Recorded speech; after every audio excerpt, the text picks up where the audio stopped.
undeniable evidence.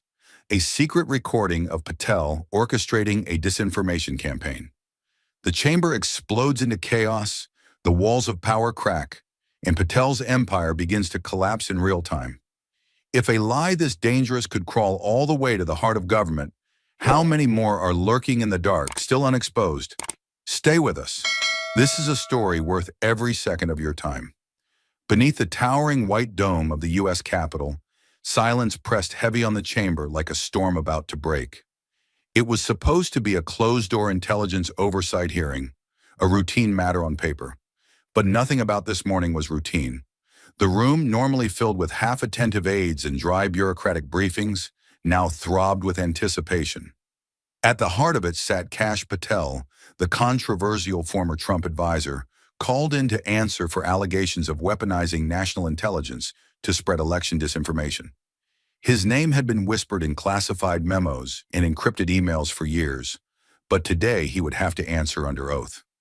Across from him, cool and composed, sat Congresswoman Jasmine Crockett, not just a member of the committee, but the one hand-picked to lead the questioning. Crockett's presence was controversial, and everyone knew it. Patel's allies scoffed when her name was announced, calling her a media stunt, a diversity pick, even a walking headline. But what they didn't understand was simple. Jasmine Crockett didn't come for noise. She came for justice. She'd stood in rooms like this before, where Black women were mocked, dismissed, talked over, and still refused to bend. This hearing was supposed to be about Patel's past, but the political current was shifting fast, trying to put Crockett herself on trial. Patel had the upper hand, connections, charisma, and the far-right machine behind him. But for the first time, he didn't look untouchable. Beneath the surface, behind the marble and microphone, something bigger was moving, a reckoning. And Crockett wasn't just ready for it, she was built for it. Patel took a moment to scan the room before delivering his next line. A line meant not to inform, but to wound. He turned slightly toward the committee chair, but his eyes quickly zeroed in on Jasmine Crockett. His posture straightened, his voice lowered just a notch, enough to feel more intimate, but no less venomous. "Let's be honest about what's happening in this country," he said. "We're not just facing foreign threats. We're facing something much worse, internal decay, and we are letting it fester right here in this chamber." He let that hang for half a beat, then twisted the knife. "We are letting the uninformed lead us into chaos." Then more pointedly, with no effort to mask who he meant, "We are letting people like Congresswoman Crockett, unqualified, reckless, divisive, hijack the conversation about national security." There it was. No dog whistles, no subtlety, just a full frontal assault, dressed in the language of patriotism. He wasn't challenging her arguments. He was challenging her right to exist at the table. He continued, each word a calculated stone in a rhetorical stoning. "She's not a symbol of progress. She's a symbol of instability, the kind that tears institutions apart from the inside, the kind that feeds public distrust and calls it empowerment." The accusation didn't come from concern. It came from fear cloaked in control, the fear of losing narrative dominance to a woman who wouldn't follow the script. But Patel didn't stop there.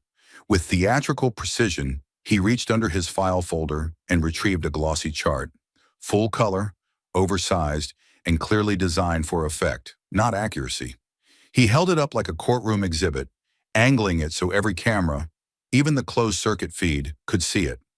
"This," he declared, tapping the center of the chart, "is the web of radical influence that surrounds Congresswoman Crockett." Her name sat at the heart of the diagram, surrounded by arrows and logos of progressive groups, civil rights coalitions, and grassroots political organizations. Some of the groups were legitimate community nonprofits. Others were simply progressive policy think tanks. But Patel didn't distinguish. Every logo was painted in the same ominous color scheme: black, red, and gray, evoking fear by design. "These aren't just opinions she support," he said, voice rising. "These are alliances, financial, ideological, and in some cases, potentially foreign-backed." He said it without offering evidence, only insinuation, which, in a room like this, was often more dangerous than fact. He let the chart rest on the table, leaving it visible like a loaded weapon. We can't afford to pretend this is about diversity or inclusion or whatever branding Congresswoman Crockett hides behind, he finished. This is about the erosion of credibility within our own institutions, and we're watching it happen in real time. For a moment, the room didn't move. The performance had landed. A few committee members leaned back in their chairs, arms folded. Not in shock, but in discomfort they dared not voice. One aide to a senior Republican senator looked down at her notes and scribbled something furiously. Another aide in the back reached for his phone under the table, already texting a quote to a journalist, no doubt. But the one person Patel had aimed to provoke, the one target of this entire orchestrated spectacle, remained still as stone. Jasmine Crockett did not flinch, did not respond, did not even raise an eyebrow. Her silence wasn't weakness. It was the sound of a trap quietly arming itself. The room was still vibrating with Patel's insinuations when Jasmine Crockett finally chose her moment. There was no dramatic flourish, no slamming of fists or raising of voice. Just a pause, deliberate and heavy, like the calm before a tectonic shift. Her shoulders were still, her breath slow. When she finally spoke, her words cut through the tension like a scalpel through fabric, precise, controlled, and impossible to ignore. I do not need to defend my character. I only need the truth to speak for itself. She said it without blinking, her gaze locked on Patel, not in anger, but in stillness, in restraint that hinted at something deeper than retaliation. It was the kind of composure born not from indifference, but from experience.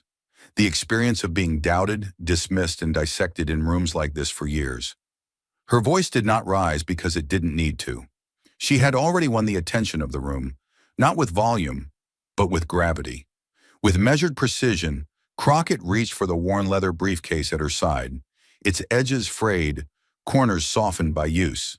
She unfastened the clasp with a quiet snap, the sound nearly lost in the electric silence. Her fingers moved slowly, intentionally, as if aware that the act of pulling something from that bag carried symbolic weight.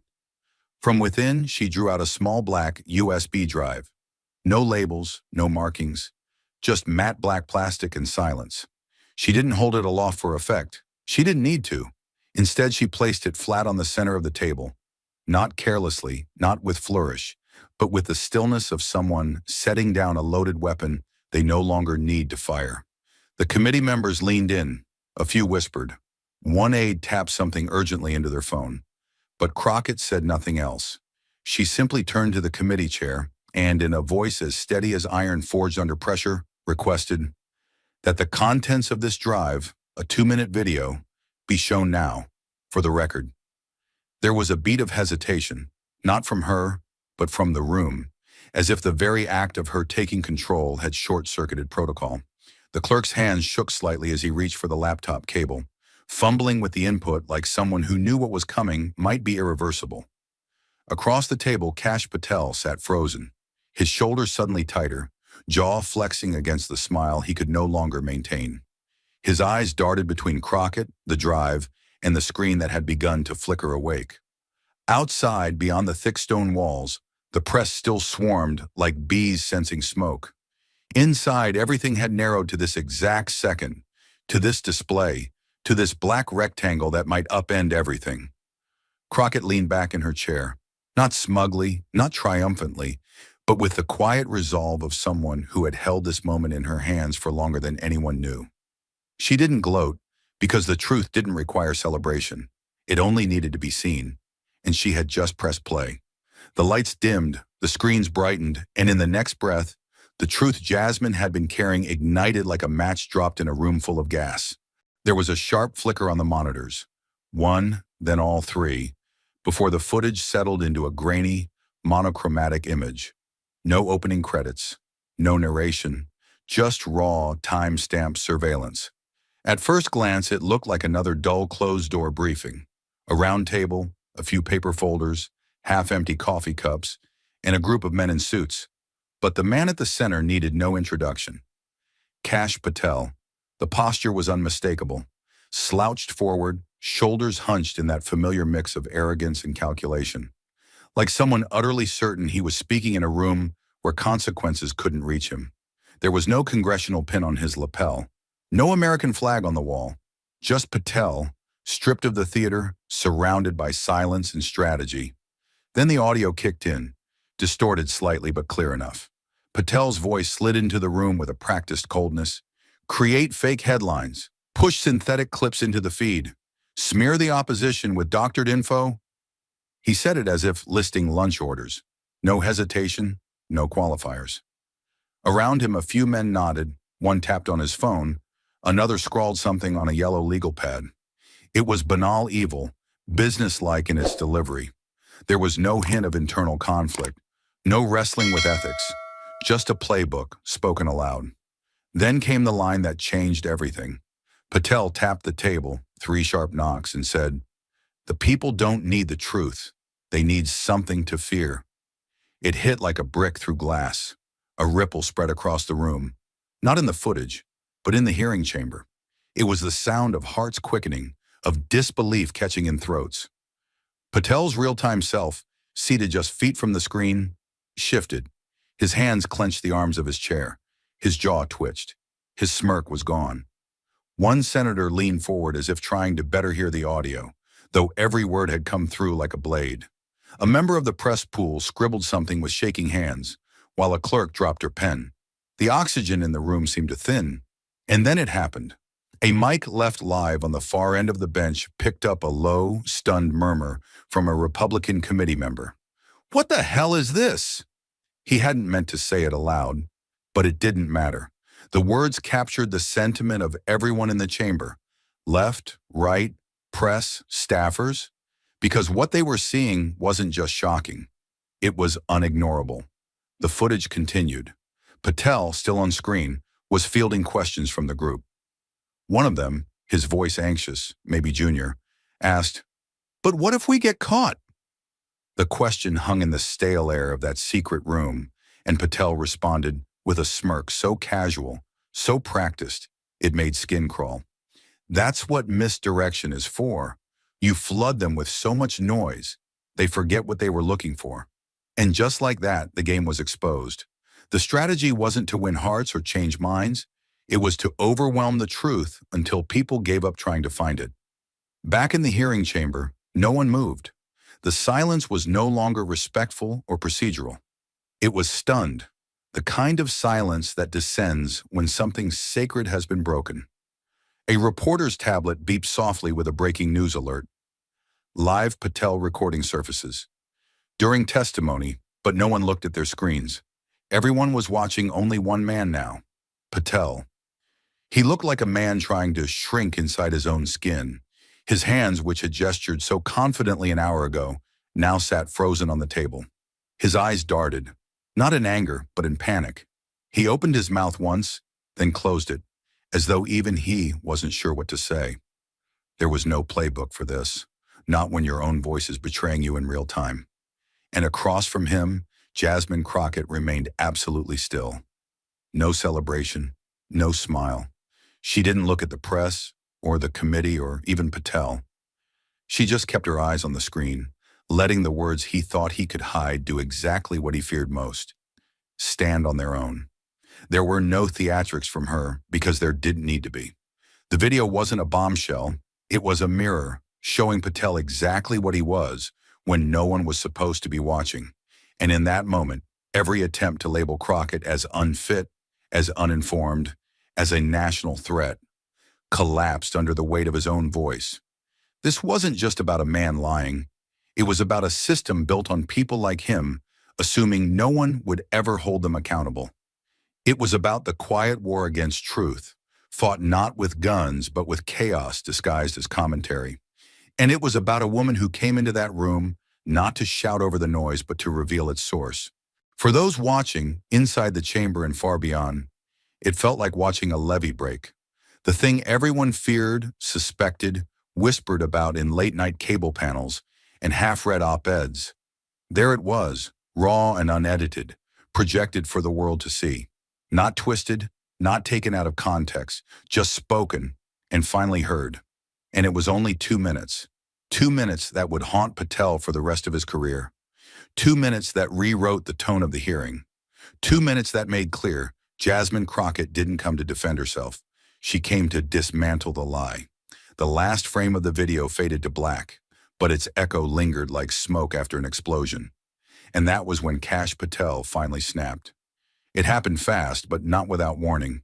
His entire body tensed before the outburst, like a wire pulled too tight for too long. Then the tension gave way to panic. His chair screeched violently across the marble floor as he shoved it backward, half rising in one clumsy motion. His face, moments ago smug and composed, was now contorted with something raw, fear wrapped in fury. His voice came out cracked, sharp, and louder than any he had used that day. "You were spying on me? This is illegal!" The accusation hit the air like a grenade, but it didn't land the way he intended.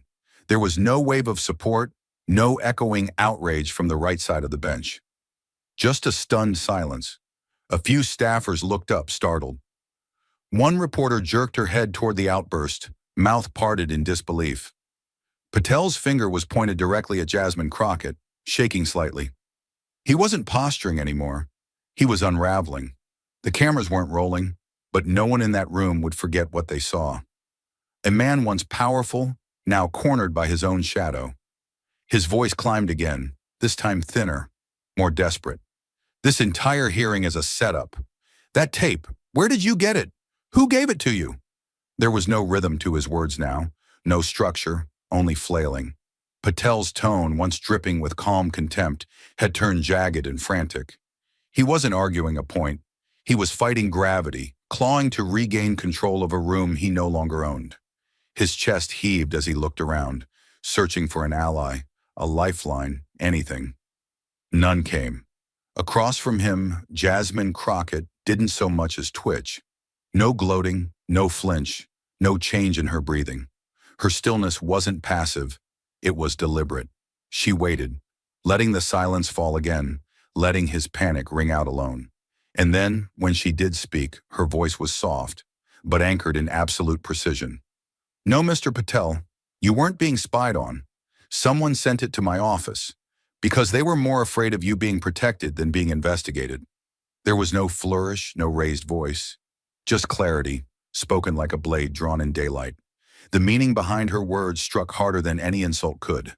This wasn't personal revenge. It was exposure. Someone, unknown, unseen, had made a choice.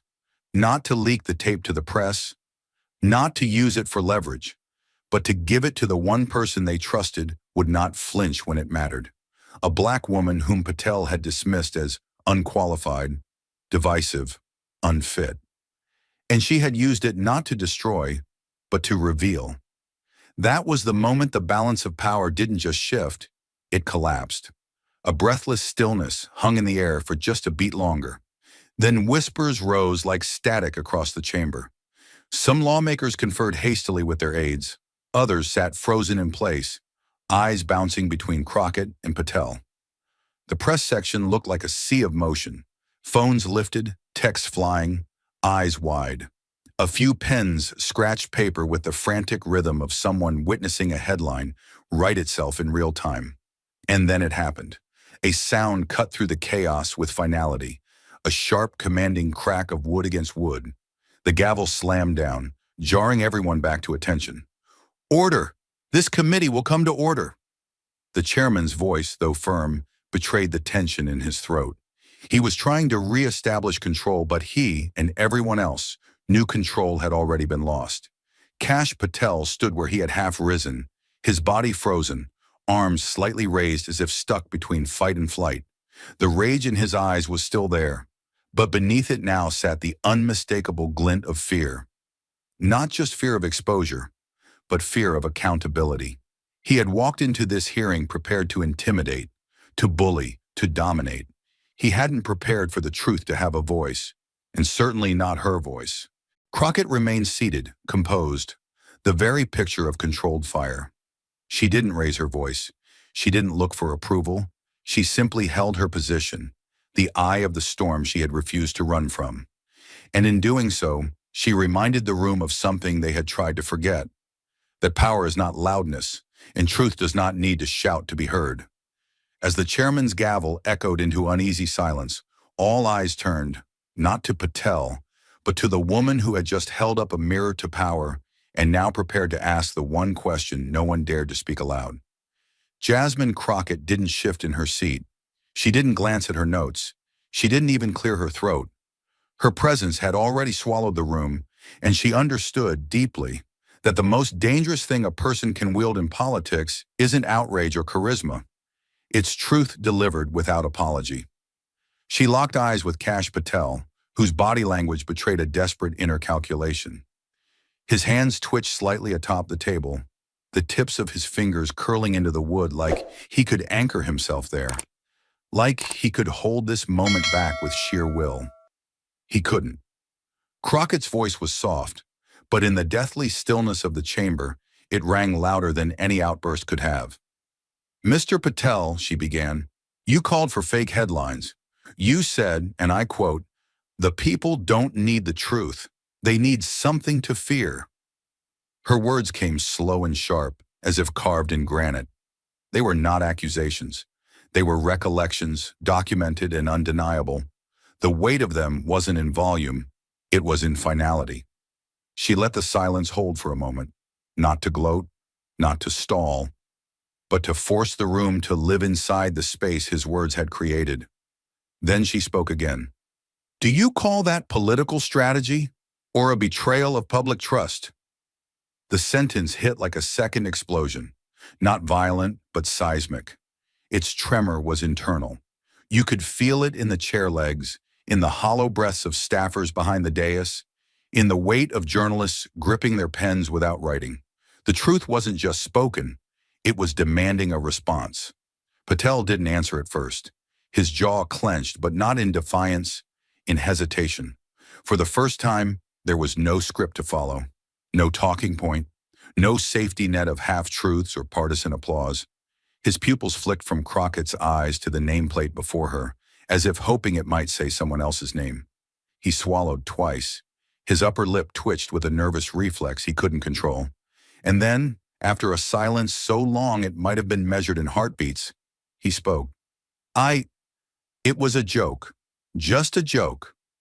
The room didn't gasp. It tightened. That phrase, those 6 words, collapsed on impact. They didn't shield him. They didn't soften the blow. They hollowed him out. No one believed it, not even him. Especially not him. You could see it in the way his voice dropped at the end of the sentence, as if even he was ashamed to say it aloud. As if, deep down, he understood the cruelty of hiding behind humor when caught red-handed. The phrase hung in the air like smoke from a burning flag. Crockett blinked once, slowly, not out of disbelief but out of focus, like a surgeon preparing for the final incision. Her expression didn't harden. It didn't soften either. It settled into something far more unnerving, moral clarity. She tilted her head just slightly, and when she spoke, her voice was cold. Not with malice, but with justice. Cold like steel, like judgment. "When a person in power jokes about manipulating the public," she said, her voice sharp and unyielding, "then democracy itself has been insulted." That wasn't rhetoric. That was a line drawn in stone. And something in the room changed, subtly, profoundly, because everyone knew what they'd just heard. This wasn't political theater. This wasn't posturing for sound bites. It was the public unraveling of a machine that had run unchecked for years, finally caught in the light. Crockett's tone hadn't risen. She hadn't banged the table or stormed out. She didn't need to. She let Patel's words condemn him. She let the tape expose what kind of man he was. And then she stood on that truth like bedrock and did what no one else had the courage to do. She made the system look at itself. No applause followed, no cheer. Only the quiet realization that something irreversible had happened. One sentence had collapsed Patel's defense. Another had called the system itself into question. And in the stillness, the old rules, the ones built to protect men like him, sounded suddenly brittle, outdated, weak. Crockett didn't speak again. She didn't need to. She'd said enough for the country to hear. Long after the hearing adjourned and the cameras stopped rolling, the story behind the tape, the real story, remained a secret shared by only 2 people in a dimly lit corridor beneath the Capitol. Jasmine Crockett didn't speak until they were alone, her heels echoing against the cold marble of the hallway. Her senior aide, a former intelligence liaison named Marcus, walked beside her, face tense, eyes forward. He had seen politicians win and lose, but he had never seen a moment like that, where truth didn't just survive power, it cornered it. They stopped near a security door, away from reporters and stray ears. She looked at him, not triumphant, not relieved, just still. The adrenaline had passed. What remained was the gravity of what had just unfolded, and what it had cost to make it possible. Then she spoke, her voice low and deliberate, as if the walls themselves were listening. "The person who sent it," she said quietly, "was a former NSA analyst. They're somewhere in Europe now. Off-grid, disappeared." She paused, eyes narrowing slightly. They didn't give a name, just a burner number and a single line. "Use when the moment comes." Marcus didn't reply right away. His brow furrowed, not in disbelief, but in recognition. He knew what that meant. It wasn't just evidence, it was a warning handed down like a torch. A piece of classified rot someone risked everything to extract. And they'd chosen Crockett, not a reporter, not a federal agency. Her, a black congresswoman from Texas who had no security clearance. No defense contractors in her corner, but something rarer, the reputation of someone who would not run when it mattered. She continued, her voice flat but firm, like she was reciting procedure from muscle memory. "I didn't trust it at first. You don't get to survive in this business if you fall for the first flash drive that lands on your desk." She looked down at her hand, recalling the weight of the envelope. It had come in a manila package, no return address, no fingerprints. Inside, a black USB sealed in evidence tape. Nothing else. No threats, no names. Just that single line, handwritten in block letters, taped to the back. So she'd done what any responsible lawmaker wouldn't admit they had to do. She went dark. She handed the drive to her aide, and within hours it was flown to a secure forensic lab under an alias. No Capitol computers, no traceable servers. Nothing that could link the verification process back to her. The analyst in Brussels was the first. He called her back within 48 hours and said 5 words. "This is real, it's clean." Still, she wasn't satisfied. She sent it again, this time to a private contractor in Tel Aviv, someone with no political ties, just a reputation for brutal integrity. His report came back 3 days later. Unedited waveform, raw, original timestamp consistent with the metadata. Voice print matched Kash Patel's confirmed speaking samples with 98.7% confidence. She sent it one more time. Not because she doubted it, but because she knew how hard the world would work to make others doubt it. A third verification, this time in Munich. The lab encrypted the file, cross-referenced acoustic resonance from the room's walls and ceiling, and confirmed Patel's identity down to the microsecond. No cuts, no filters, no fabrication. Marcus looked at her, eyes wide with something between awe and alarm. 3 confirmations? She nodded once. "Because I knew when it aired, they'd come for me before they went after him. They'd call it fake, say I doctored it, that I made it up to score points or play the race card or whatever card they think women like me are handed." Her voice didn't crack. It didn't even rise. But the fire in it was unmistakable, not of anger but of experience. She had lived through too many rooms like that, hearing. Rooms where men like Patel didn't just speak over women like her. They laughed as they did it. Where truth had to be bulletproof to be believed, and she had made sure of it. Every bite, every frequency, every echo had been tested. Not for the committee, but for the war of perception that would follow.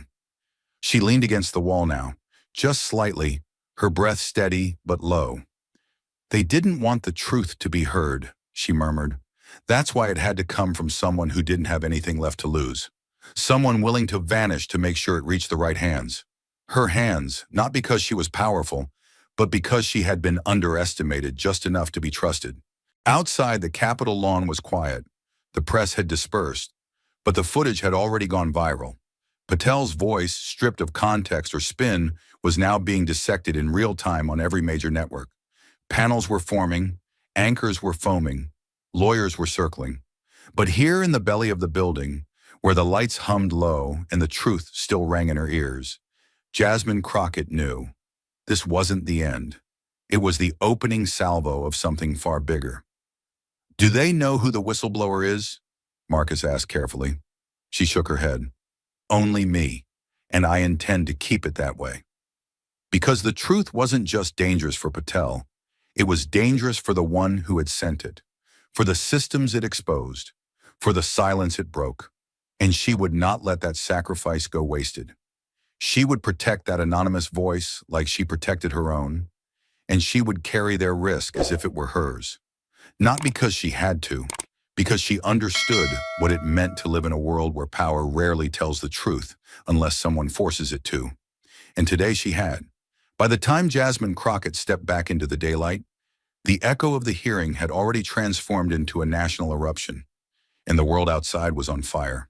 The footage exploded across media platforms with a velocity that even seasoned political strategists couldn't track fast enough. CNN interrupted live coverage of a breaking international crisis to run the tape in full. Reuters pushed out an alert with a headline so blunt it needed no spin. "Leaked audio reveals strategy to mislead American public." Within hours, every major outlet from NBC to The Guardian to Al Jazeera had dissected, looped, and subtitled the moment Kash Patel's voice declared, "The people don't need the truth, they need something to fear." Analysts scrambled for damage control, but there was no messaging powerful enough to suppress what had already gone viral. Social media turned the quote into a rallying cry. Hashtags like #truth over tactics and #Crockett effect dominated the top trending spots across continents. Edits of the hearing flooded TikTok and X, accompanied by somber piano scores or thundering orchestral soundtracks. A new generation didn't just watch history, they remixed it into a warning. Inside political war rooms, panic metastasized. By nightfall, Patel's largest donors had begun pulling out, not with hesitation, but with urgency. A Texas oil magnate issued a formal statement. "We were unaware of Mr. Patel's private conduct. We find it reprehensible and have withdrawn our support effective immediately." His name was pulled from PAC campaigns. Conference invites vanished. Airtime on conservative talk shows evaporated overnight. And then the real blow came. A formal referral from the House Oversight Committee arrived at the Department of Justice. Not a recommendation, but a demand. Full-scale investigation into abuse of public trust, deliberate manipulation of classified communications, and obstruction of ethical oversight. While Patel's world collapsed with accelerating gravity, Crockett was forced into another kind of storm. She hadn't asked to become the face of the fallout, but she was the one who struck the match, and now every camera in the nation wanted to see if she'd hold it steady.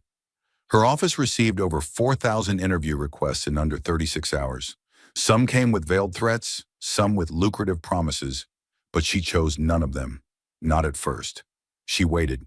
She chose one platform, one anchor, and one moment that couldn't be spun. She sat across from veteran journalist Soledad Rivera on public broadcast. No graphics, no commercials, just 2 chairs, 2 microphones, and a nation watching. Rivera opened with a question no one else had dared to ask directly. "Congresswoman Crockett, you were given something explosive. You detonated it. Was it revenge?" Crockett paused. She didn't smile. She didn't blink. She answered with the same clarity that had shattered a chamber. "No, it was necessary. Power should never be greater than the truth."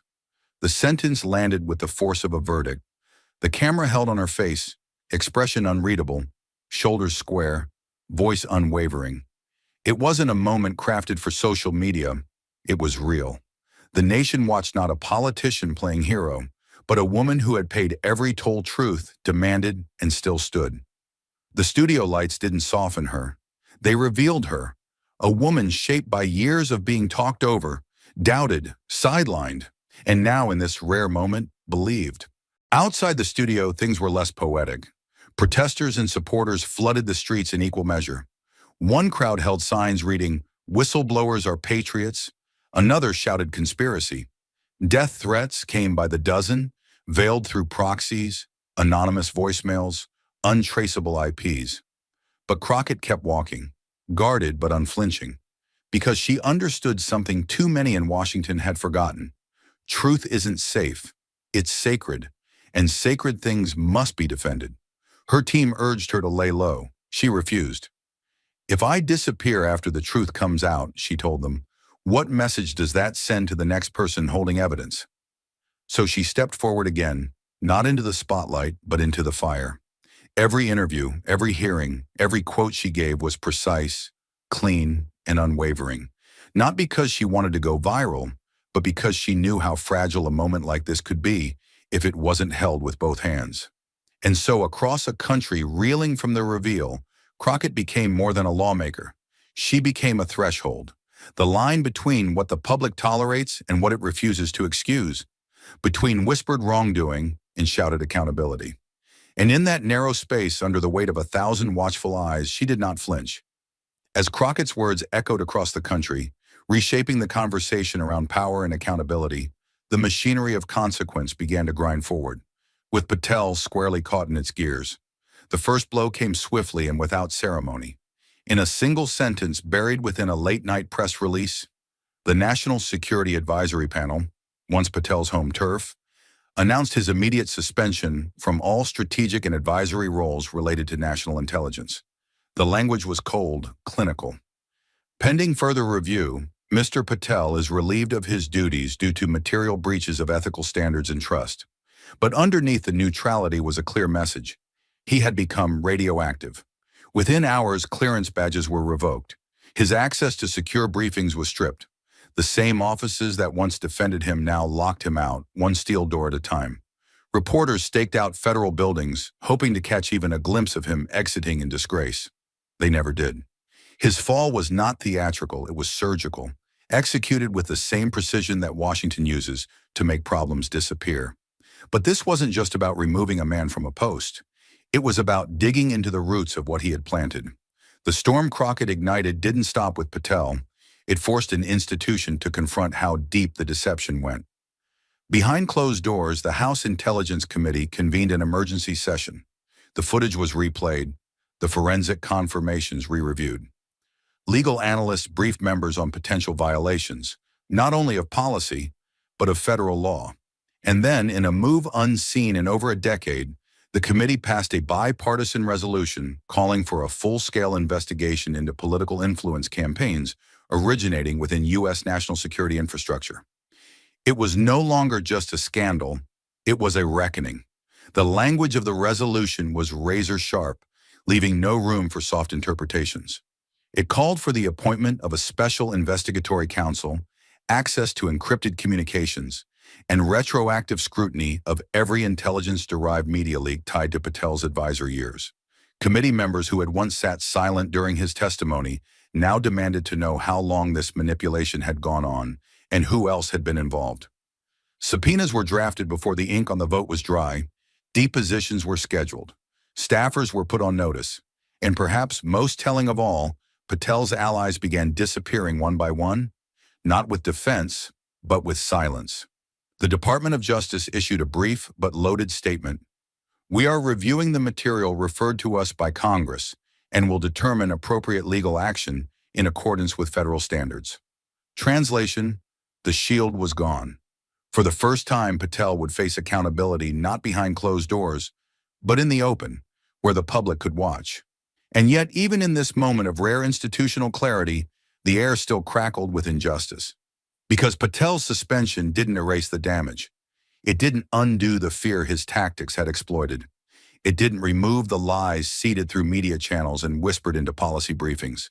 Those would linger like poison in the bloodstream of public trust. And as Crockett watched the headlines shift from Patel's name to committee votes and investigation charts, she understood the deeper truth. What had been exposed was not just one man's corruption, it was a system's vulnerability. But vulnerability was not defeat, not anymore. Because this time, someone had spoken the truth. And the truth didn't get buried. It got amplified. And that changed everything. As the investigation swept through Washington like wildfire, leaving scorched reputations in its path, Jasmine Crockett stepped back from the noise, not to celebrate, but to reflect and to reclaim the story in her own words. She didn't choose a camera. She chose a blank page, not a press release, not a soundbite, not a TV segment prepackaged by aides. She wrote from silence, not for headlines, but for legacy. Her op-ed, titled, "What Truth Looks Like in a Room That Wasn't Built to Hear It," appeared in the Washington Post on a gray Monday morning. By noon, it was being read aloud in offices, reposted by journalists, and screenshotted across every political corner of the internet. She didn't waste time with sentiment. She started with a line that shook every reader from the first breath. "I didn't win because I shouted louder. I won because I listened, I prepared, and I walked in carrying the truth." That wasn't self-congratulation. It was testimony. A kind of measured fury lives in those words, the kind that doesn't need to scream because it already survived fire. In the piece, she detailed the cost of truth, the pressure of walking into that hearing room, knowing that the moment she opened her mouth, she wouldn't just be speaking against Kash Patel. She'd be speaking against years of institutional doubt. She wrote about the nights before the hearing, when she'd review the tape in her apartment alone, playing it again and again until every syllable, every pause, every breath became a weapon she could wield without hesitation. She described the weight of being underestimated. "The world doesn't prepare women like me to carry evidence. It prepares us to be evidence of what they think doesn't belong in power." That sentence hit like thunder. She wrote about the emotional labor of remaining composed while being called a threat to national security, about keeping her tone even while men with microphones built entire narratives to frame her as unstable, unqualified, or angry. And then she wrote about the moment the room broke, not because she shouted, but because the lie could no longer support itself. When he unraveled, she wrote, the lie didn't collapse because of volume. It collapsed under the weight of its own echo. She ended the piece not with a call to action, but with a line that would become etched into political discourse for years to come. Power should never be louder than truth, and truth should never have to beg to be believed. The effect was instant and profound. In a capital accustomed to scandal fatigue and 30-second attention spans, her words had staying power. Cable news anchors quoted full paragraphs on air, unusual because most op-eds are cannibalized for headlines. This one was different. It demanded to be read, not reduced. Political rivals who once dismissed her now found themselves forced to address her directly, to respond to something that wasn't just a moment, but a mirror. But it was what happened outside the Beltway that proved her impact had moved beyond Washington. In lecture halls, law schools, and policy institutes across the country, professors began updating their reading lists. One of the first to do so was Georgetown University's School of Law and Public Policy. A week after the article's publication, the university released a statement naming the hearing and Crockett's writing as part of their required first-year module on democratic integrity and constitutional oversight. Inside an oak-paneled seminar room on the third floor of the Edward Bennett Williams Building, a dozen students sat watching the video of the hearing. No one spoke as Patel's voice filled the speakers. No one laughed when his defense collapsed into stammered denial.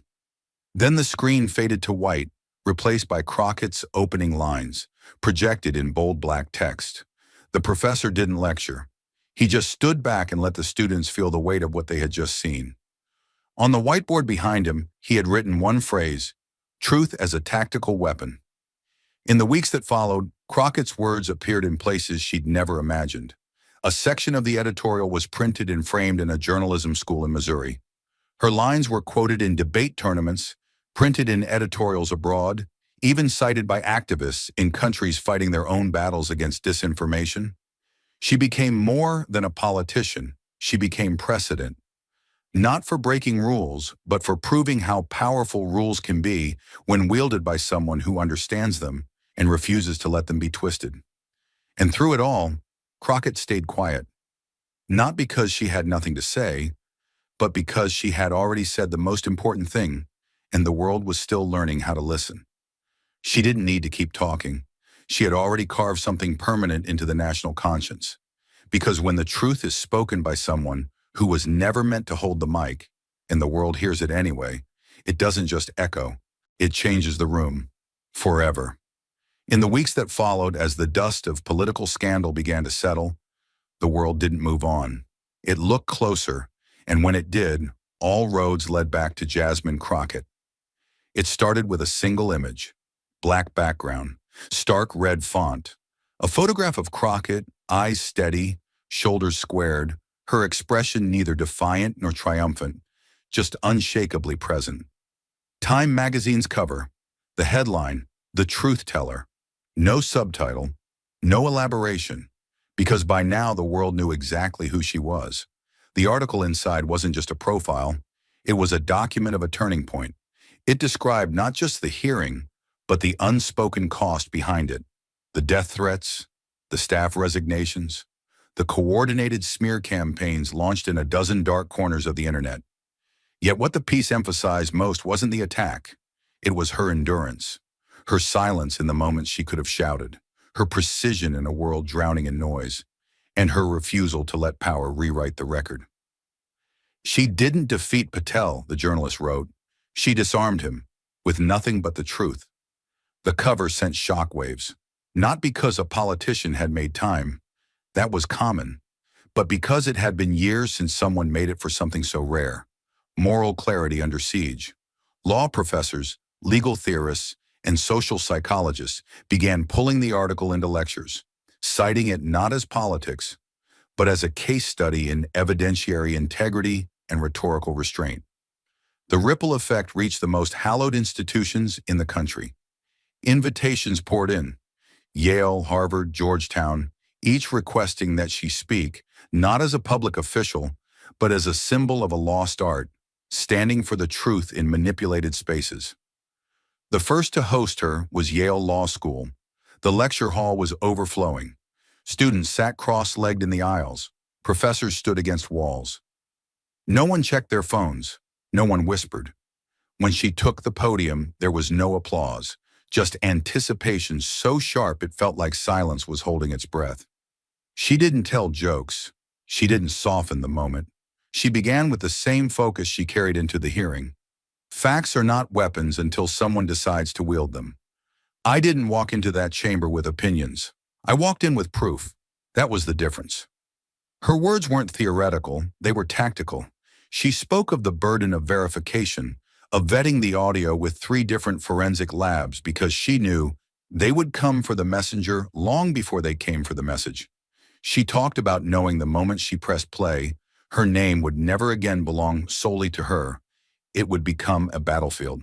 The room didn't erupt in applause when she finished. It sat still for several seconds, digesting what it had just heard. And then it rose, slowly all at once, in standing ovation, not for performance, but for truth made human. At Harvard, she was introduced by a constitutional law professor who rarely offered praise. His opening words, "Today we don't welcome a witness, we welcome a precedent." She spoke again, this time focusing on how evidence is silenced before it's ever challenged, how systems discredit truth by attacking its source. She looked out at a sea of future prosecutors, judges, legislators, and said, "Truth isn't always loud, but if you carry it right, it becomes undeniable." At Georgetown, the atmosphere was different. The Law Center auditorium was already using her hearing as a foundational case study. Her face had become the banner image of a course titled Power, Proof, and Public Reckoning. Yet when she arrived, Crockett wasn't met like a visiting lecturer. She was met like a returning truth. The students didn't just ask about Patel. They asked about the loneliness of being right too early, about carrying truth through systems designed to discredit it. One student asked, "What made you stay calm when the attacks got personal?" She answered without pause, "Because I wasn't there to protect my ego. I was there to protect the record." Each visit reinforced what the Time cover had captured. Crockett's story wasn't about scandal, it was about discipline. In a culture obsessed with noise, she'd made truth go viral without ever raising her voice. In an era built on weaponized perception, she reminded a nation what real credibility looked like. Not polished, not perfect, but prepared. Her presence across these institutions wasn't performative. It was transformative. And so, in lecture halls and law libraries, in podcasts and policy journals, the story of Jasmine Crockett stopped being just a news cycle. It became a benchmark, a warning, and a lesson whispered to the next generation. The truth is only dangerous when it's buried, but once it breathes, it burns. While Crockett was being honored in lecture halls and on magazine covers, halfway across the country, the man who once tried to silence her found himself at the center of a very different kind of spotlight, one lit by subpoenas and sealed indictments. The Department of Justice made its move quietly, but the message was unmistakable. Kash Patel was now the subject of a formal criminal investigation, under suspicion of deliberately distorting classified intelligence to manipulate political outcomes. The language in the filing was sharp: intentional falsification of national security briefings, systemic abuse of access, and most damning of all, strategic deployment of disinformation with intent to interfere in democratic processes. This wasn't just a rebuke, it was a direct assault on the myth of invincibility that had surrounded Patel for years. For someone who had built his career crafting narratives behind closed doors, being dragged into federal court under public scrutiny was its own kind of reckoning. His legal team immediately went on the defensive, accusing Congress of political persecution, but their tone lacked the bite it once had. With the recording now authenticated 3 times over, and a public rapidly losing patience for spin, even Patel's usual defenders began to retreat. The indictment hearings were scheduled behind closed doors, but details leaked anyway. Aides whispered of hard drives seized, burner phones recovered, and private communications between Patel and political operatives from multiple states now under forensic review. Every news cycle brought a new headline that painted a clearer picture. This wasn't an isolated lapse. It was a pattern of calculated deception designed to bend democracy into something useful. Meanwhile, former allies began lawyering up. And while Patel's world narrowed into a corridor of legal peril, the woman he once ridiculed for being unfit became the voice of a generation who'd had enough. Back in Texas, Crockett's home state, the backlash Patel had once tried to orchestrate now turned into a groundswell of gratitude, but not the kind measured in votes or donations. It came in the form of thousands of letters, handwritten, typed, sent through DMs and P.O. boxes. They flooded her office, not from lobbyists or legacy donors, but from students, single mothers, teachers, first-time voters, and young activists who saw in her not just a representative, but a mirror of what it means to rise without permission. One letter, written in looping ink by a 19-year-old student from Houston, simply read, "You said what I've been screaming inside my head for years. You said it where they couldn't mute you. Thank you for speaking for those of us without a microphone." Her staff tried to count them, but stopped somewhere around 4,000. They taped some to the wall. Others Crockett read aloud during late hours in her office, sometimes in tears, sometimes in silent awe. Not because she needed the praise, but because she understood what it meant. These weren't fan letters. They were testimonies of survival, of young people who had grown up feeling unheard, unseen, misrepresented, and finally watched someone drag the truth into a space it wasn't supposed to reach. Many of them had never written to a public official before. Some were undocumented. Some were students with no voting rights. But they wrote anyway, because something had cracked open, and they needed to be part of it. And in those moments between hearings and headlines, Crockett saw the quiet victory taking shape, one not built in sound bites or magazine covers, but in the restored belief that telling the truth could still mean something, not just in courtrooms, but in classrooms, not just on C-SPAN, but in late-night texts between students saying, "Did you see her? That's what courage looks like." Because while Patel faced justice through legal filings and courtroom lights, Crockett was witnessing another kind of justice, one written not by gavel, but by gratitude, a justice measured in voices that had never been amplified before. And this time, no one could shut them off. The courtroom battles had begun, the letters kept pouring in, and yet, 1 month later, it wasn't the legal filings or media coverage that carried the final blow. It was a stage, a single spotlight, and Jasmine Crockett's voice rising above the noise one last time. The venue was massive, the Democratic National Convention in Chicago, packed to the rafters with delegates, reporters, and power brokers, most of whom had never imagined she'd stand in the center of it all.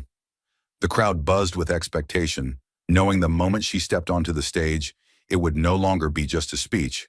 it would be a culmination. Crockett emerged not with bluster, not to bask in applause, but with the same calm, deliberate walk she'd carried into the hearing that changed everything. The stage lights poured down as the music faded, and she stood still for a beat, just long enough to reclaim the silence that had once been used against her. Then she spoke. "I did not come to Washington seeking power," she said, her voice strong but controlled. "I came seeking justice. And if I ever have to choose between being liked and being trusted, I will always choose the latter." The words weren't just applause lines. They were lines in the sand. They came from the same place that gave her the strength to stare down Kash Patel. The same place that kept her steady when her voice was being drowned out by accusation and bias. Her tone was sharp, not angry, but exacting. She spoke of systems built to protect lies, of the courage required to shatter them, and of the power of evidence in a world addicted to noise. She didn't pander. She didn't posture. She reminded the party and the country what it meant to risk your career to tell the truth. The impact was instantaneous. The live feed surged to over 1 million viewers in under 5 minutes. By dawn, the video had exploded across every platform, hitting 20 million views by the end of the day. Clips of her speech were spliced into TikToks, used in spoken word poetry, turned into classroom slides. Hashtags like Truth Eyes Enough and Crockett Effect didn't just trend, they dominated. Memes were made, murals were painted. Teenagers in California quoted her on protest signs. Veterans in Georgia recited her words at town halls. A generation exhausted by political theater had found something they didn't expect. Authenticity with edge, courage without spectacle. A woman who didn't just speak truth to power, she made power flinch. But the moment that truly sealed the legacy didn't happen in front of cameras. It happened in the quiet, behind the scenes, when Crockett's chief of staff handed her a plain envelope late one evening. No return address, no seal, just her name typed in all caps. Inside was a single piece of paper. On it, in printed handwriting. "Thank you for opening it when it mattered." There was no signature, no phone number, no digital trace. But she didn't need one. She knew who it was from. The ghost in the system. The one who had pulled the pin from the grenade and trusted her to throw it. It wasn't a victory lap. It was a passing of the torch. A final acknowledgement that someone, somewhere, had believed she would carry it. Not recklessly, but righteously. She folded the note, slid it into her desk drawer, and closed it without a word. Because the story was no longer just about her. It was about what happened when one woman chose not to be silent in a system designed to mute her. It was about what truth could do. Not when whispered, not when begged for, but when unleashed with precision. Patel's fall was dramatic. Headlines called it a downfall, a collapse, a reckoning. But Crockett's story wasn't about the man she exposed. It was about the method, the moment, the simple, devastating act of pressing play on a truth the world had never intended to hear. And in doing so, she didn't just dismantle one career. She redefined what it means for truth to win. The note from the anonymous whistleblower was folded and tucked away, but its message lingered, not just in Crockett's mind, but in the conscience of a country forced to reconsider what justice, courage, and consequence truly mean. The human lesson at the core of Jasmine Crockett's story doesn't begin with the hearing, the headlines, or the hashtags. It begins in the quiet, in the silence before a voice dares to rise, in the space where fear and responsibility weigh exactly the same, and a person must choose which one to carry. For Crockett, that moment wasn't hypothetical, it was real. When she received the anonymous tape, when she listened to Patel's voice echoing through the recording, plotting how to deceive millions, she didn't feel powerful. She felt alone. And that is the first truth most people never see in stories like hers. The truth teller is often the most isolated figure in the room. Not because they lack allies, but because the truth, when held too long, begins to feel radioactive. No one wants to stand too close. No one wants to get burned. And yet, she did not flinch. She vetted it. She verified it 3 times over. And then she waited.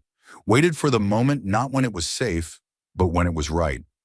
She could have leaked it, could have weaponized it in the press. But she didn't. because Crockett understood something that too many forget in the age of virality. Truth means more when it's earned, not flung. She wasn't fighting to be seen. She was preparing to be heard, and only once with precision when it would matter most. That is where the human cost begins, because to hold truth in a system built to suppress it is to carry weight without glory. Before the applause, before the magazine covers, there were nights she reviewed that file alone, asking herself whether she was willing to risk her name, her safety, her future, for a voice that wasn't even hers. That's not drama. That's reality. The reality of every whistleblower, every journalist, every survivor, every advocate who chooses truth over comfort. We often celebrate the moment of impact but forget the hours of isolation that precede it. And even when the tape aired, when Patel unraveled, the burden didn't lift, it shifted. She wasn't hailed as a hero by everyone. Some called her divisive. Others accused her of playing politics. Trolls flooded her inbox. Security was tightened. She couldn't go out to dinner without being watched. That's the paradox of courage. It wins you respect from strangers and retaliation from the people who feel exposed by it. It's not a badge, it's a target. So the real lesson, the human lesson, isn't that the truth will set you free. It's that truth costs something, always. But Crockett paid that cost anyway. And in doing so, she forced the nation to ask itself a question we don't ask nearly enough. What do we owe the people who risk everything to tell the truth? Do we just give them applause? Or do we listen? Change? Protect them the way they protected the rest of us? For the thousands of young people who wrote to her, the students, activists, dreamers, this was the core of what they saw. A woman who stood in front of the most powerful voices in the country and didn't ask to be believed. She proved it. Not through slogans, but through meticulous preparation. Not through rage, but through composure so sharp it cut louder than any scream. And that's what they thanked her for, not being loud, but being unshakable. Because it showed them they didn't have to become monsters to fight monsters.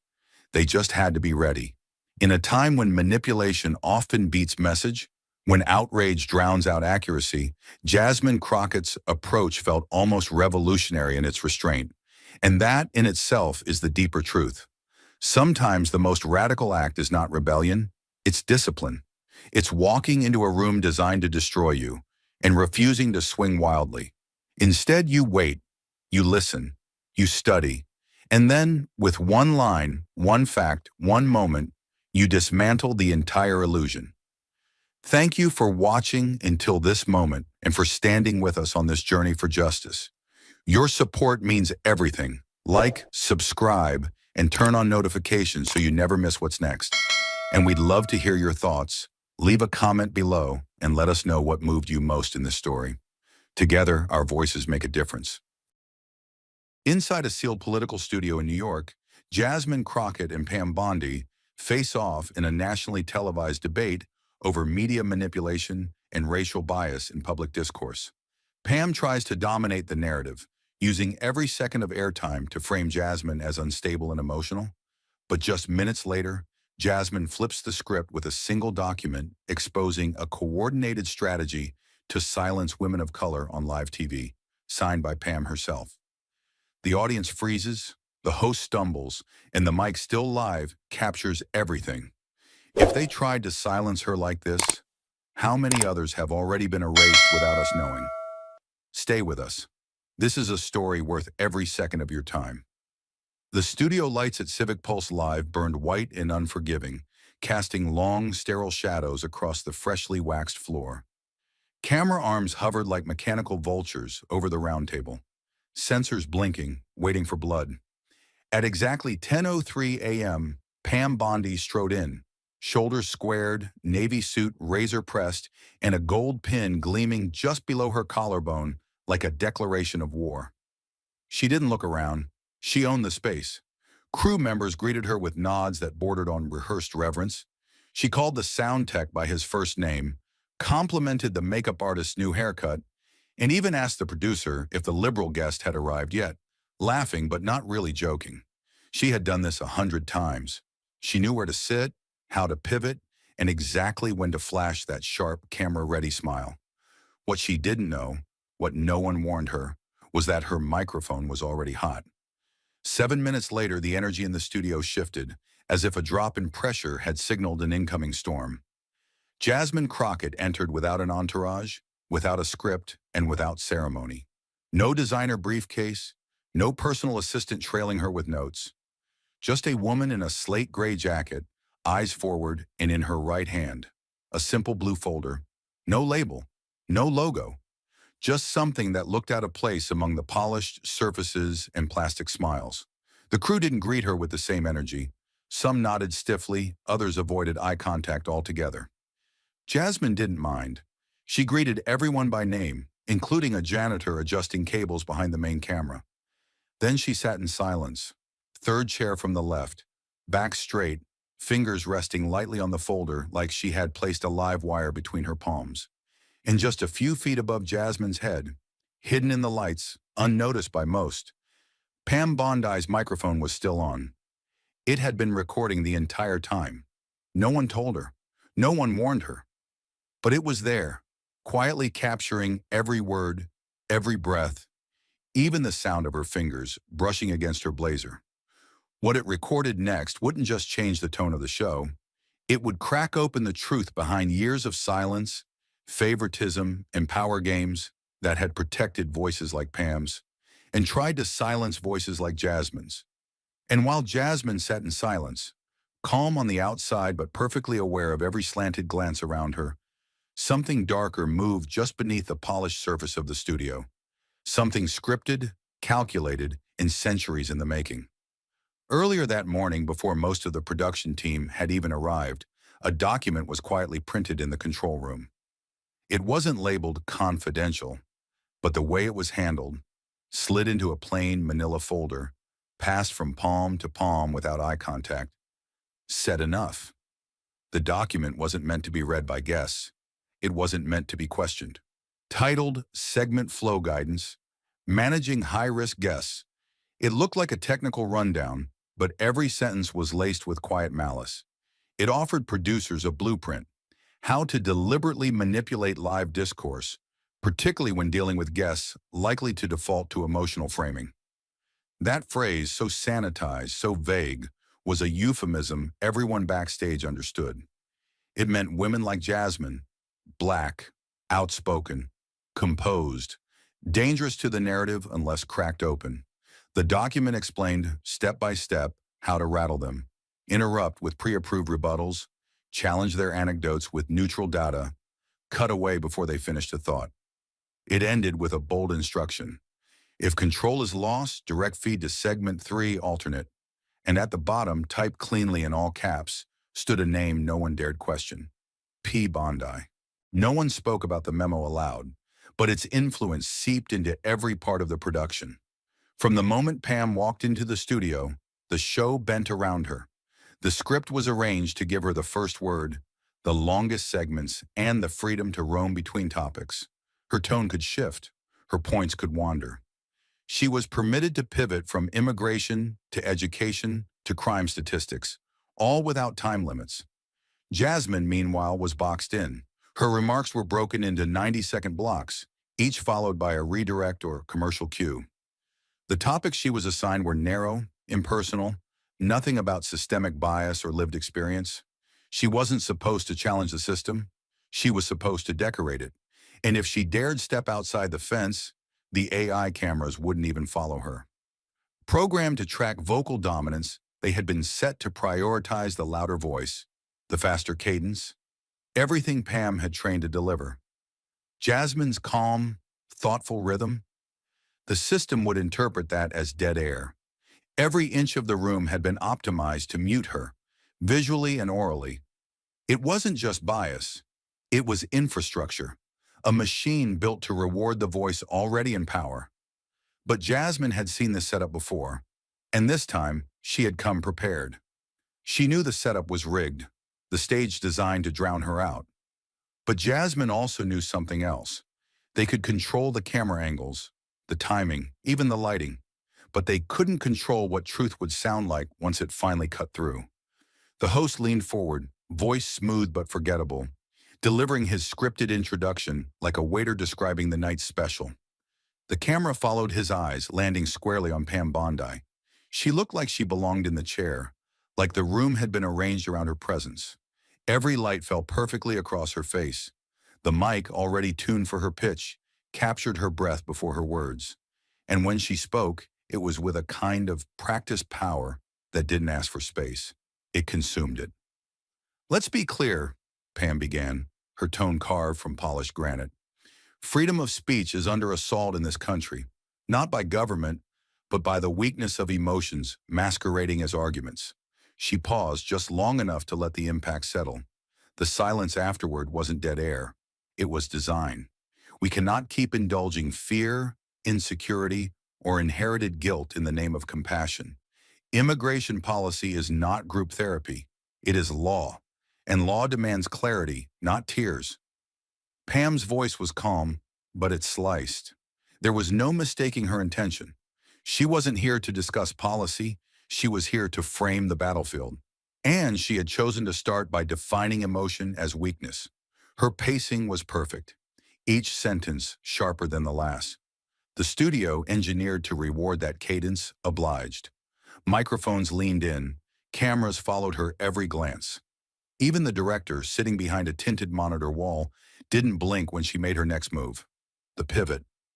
Then Pam turned her head, not just to gesture, but to lock her eyes directly on Jasmine Crockett. "There are people at this table," she continued, the smile now frozen and tight, "who have made a career out of turning tears into political weapons. But this country needs logic, not emotion." The words weren't rhetorical. They were aimed. A shot disguised as commentary, a personal attack wrapped in policy speak. It was a maneuver she'd used before: intimidate, provoke, corner. And the game plan was clear: get Jasmine to react. Anger would validate the narrative. Emotion would become evidence. But Jasmine didn't move. She didn't flinch. No shift in posture. No twitch in the corners of her eyes. Just silence. Focused, intentional silence.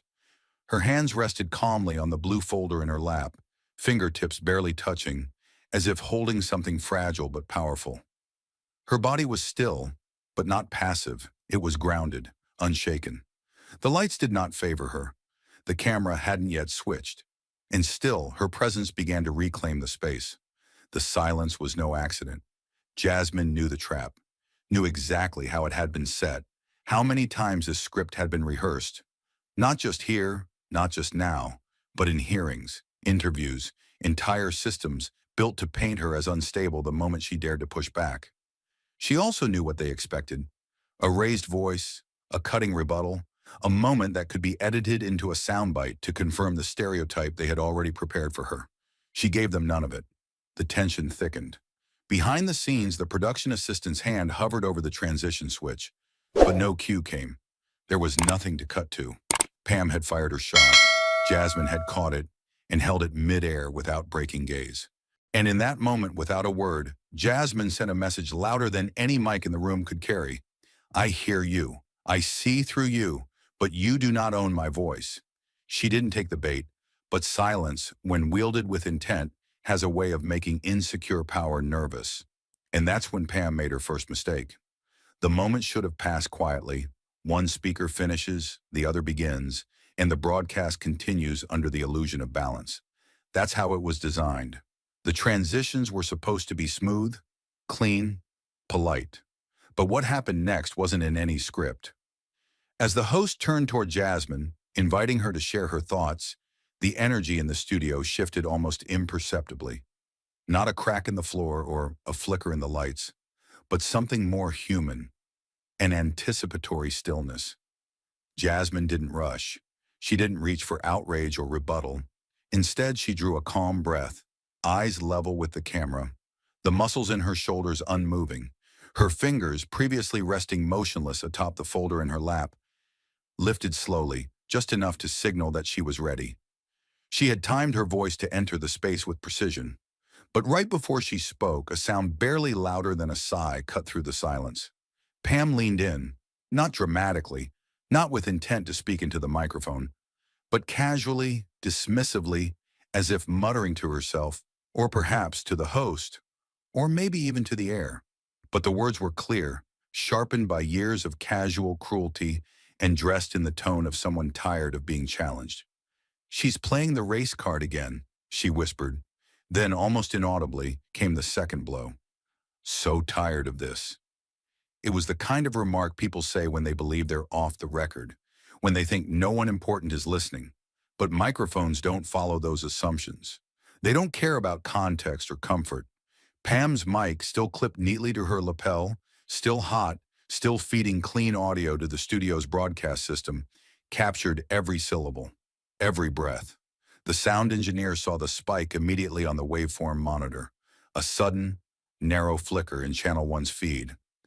His stomach tightened. He didn't even need to turn the volume up. He'd been doing this long enough to read the truth in silence and signal. The control room's producer froze for a beat, eyes locked on the soundboard. Did she just... But he didn't finish the sentence. No one needed him to. On the studio floor, the crew didn't move. The cameras held their framing. The AI tracking lens had drifted slightly toward Jasmine, waiting for her to speak. But now it hesitated, as if the machine itself had sensed the shift in atmosphere. In the host's earpiece, a voice finally came through. Dry, rapid, deliberate. "Do not cut." Repeat, "Do not cut." It was the head producer, and in that moment, her tone was not a suggestion. It was a command. They all knew, once words go live, there is no rewind. The viewers heard it. The satellites bounced it. The control room could no longer protect anyone from what had already passed through the feed. And then it happened. The silence. Not the kind that fills dead air, but the kind that drips tension down the backs of everyone in the room. It was the kind of silence you feel, not just hear. The kind that feels like a held breath, suspended between something said and the consequence it has summoned. It rolled through the studio like a wave, washing over the control desk, the cameras, the crew, the stage. The host, usually so composed, faltered slightly. His hands twitched. He looked down at his notes, then quickly back at the camera, refusing to meet either woman's eyes. He knew what had just happened. Everyone did. But no one had planned for it. No one had rehearsed this version of the show. Jasmine, however, remained perfectly still. Her posture didn't shift. Her breathing didn't change. She didn't glance at Pam. She didn't need to. The words had landed exactly where they were meant to land. Everywhere. What Pam thought was a throwaway jab, a private sneer, had been turned into public testimony. A confession not born of honesty, but of entitlement. And now it was recorded, broadcast, etched in data packets speeding across time zones. Jasmine's response was not verbal. It was physical, deliberate, and devastating. Her eyes stayed locked on the camera, unwavering, like she was looking straight through the lens and into every living room, every phone screen, every newsroom watching. Slowly, no flair, no theatrics, her hands returned to the folder. The blue one, the same folder she'd carried in without fanfare, without explanation. The same one she had guarded with the composure of someone who knew its weight. She lifted the cover gently, revealing the contents not to Pam, not to the host, but to herself, as if checking that the truth she had brought with her was still whole, still intact, still exactly where it needed to be. She didn't speak. She didn't have to. In that moment, the action itself was louder than a rebuttal, sharper than an accusation.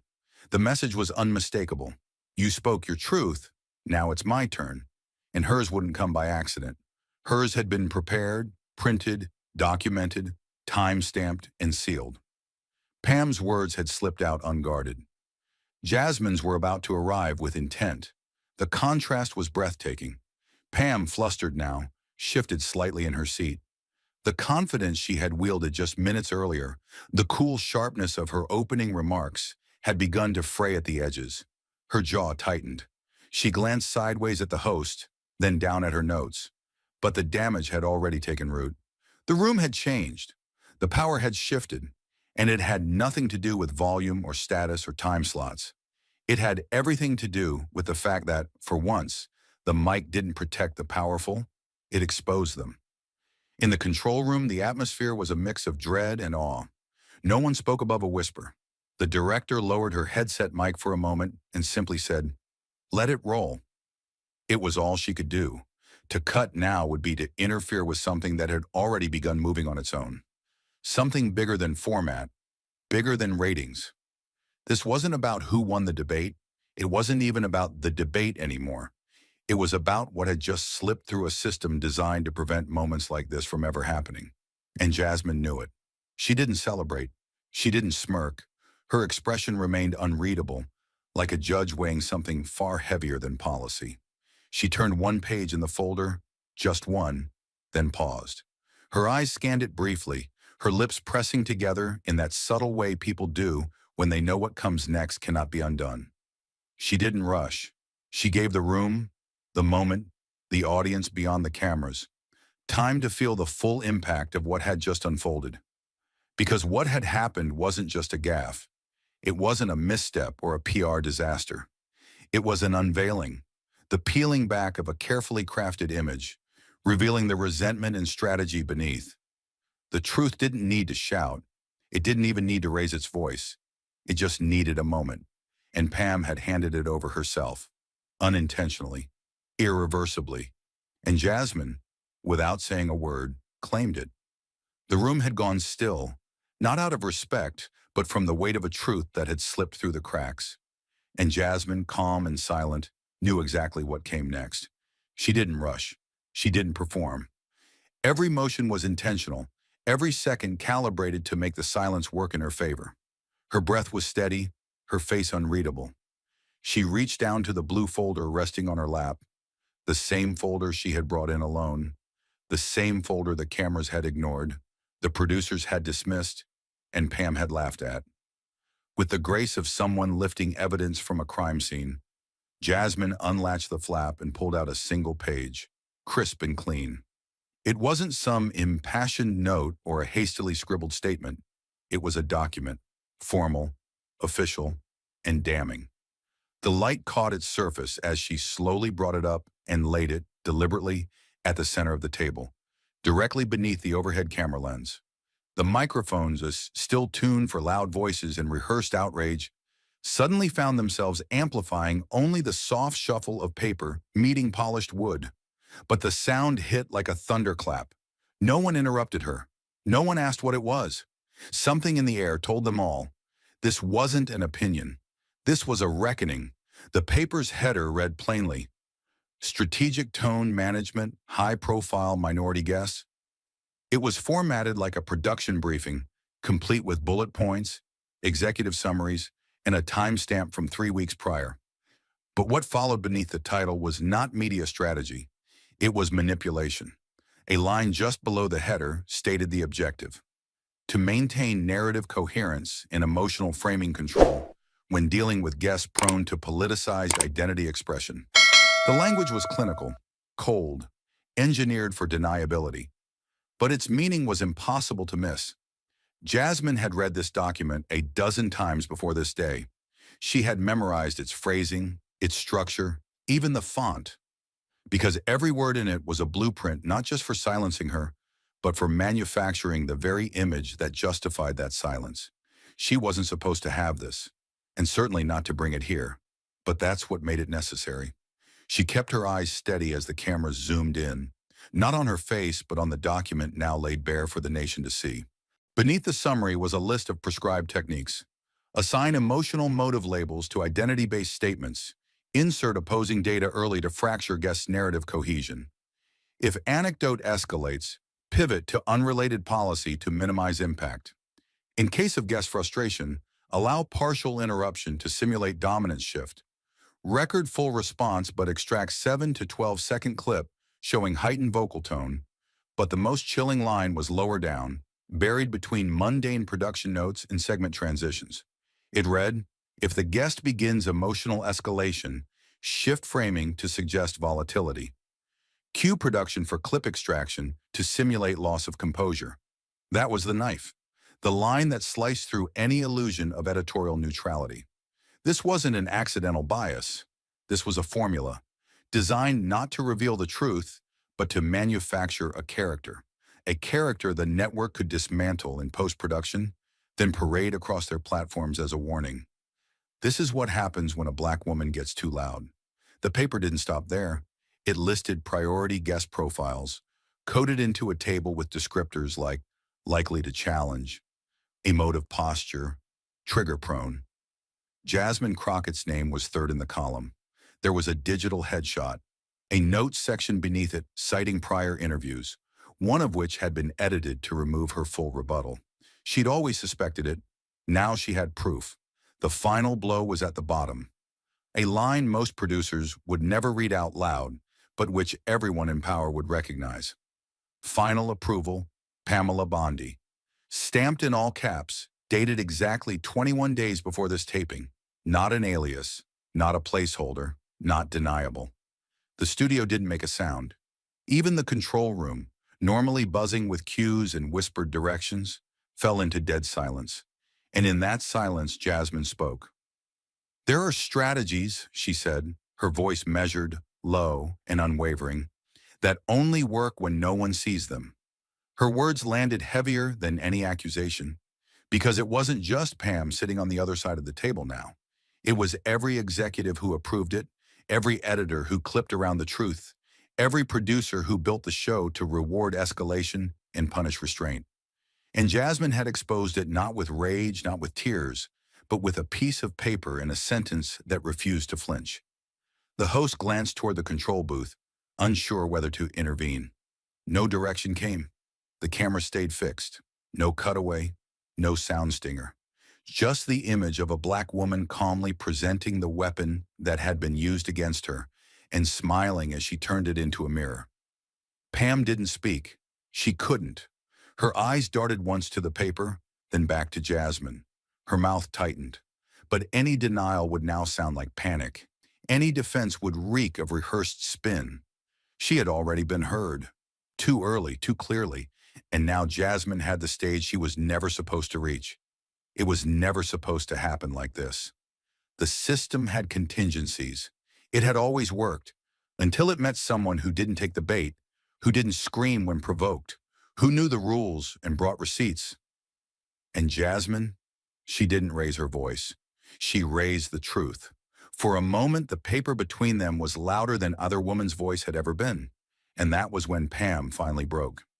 She shifted in her chair ever so slightly at first, crossing and uncrossing her legs, adjusting the cuffs of her blazer, swallowing once, then again. Her composure, once so calculated and cold, began to crack in real time. Her eyes darted to the document as if it might disappear if she just stared hard enough. Then, in a voice tighter than before and an octave higher, she said, "I've never seen that document before." The words came too quickly, not thought out, not strategic, instinctive, a reflex. "It's possible someone used my name," she added, fumbling for plausible deniability, while her expression betrayed what her voice tried to conceal. The tremor wasn't in her hands. It was in her authority. For the first time in the broadcast, Pam wasn't leading.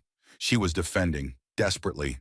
And in a room built to protect her, the silence that followed offered no shelter.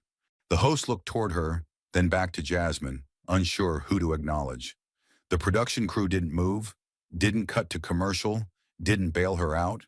There was no interruption, no helpful redirection, no comforting, neutral segue. Pam was alone with her words now, and the weight of them pressed harder by the second. Her breath quickened, her jaw set tighter. But the damage wasn't just reputational, it was structural. She wasn't responding to Jasmine anymore.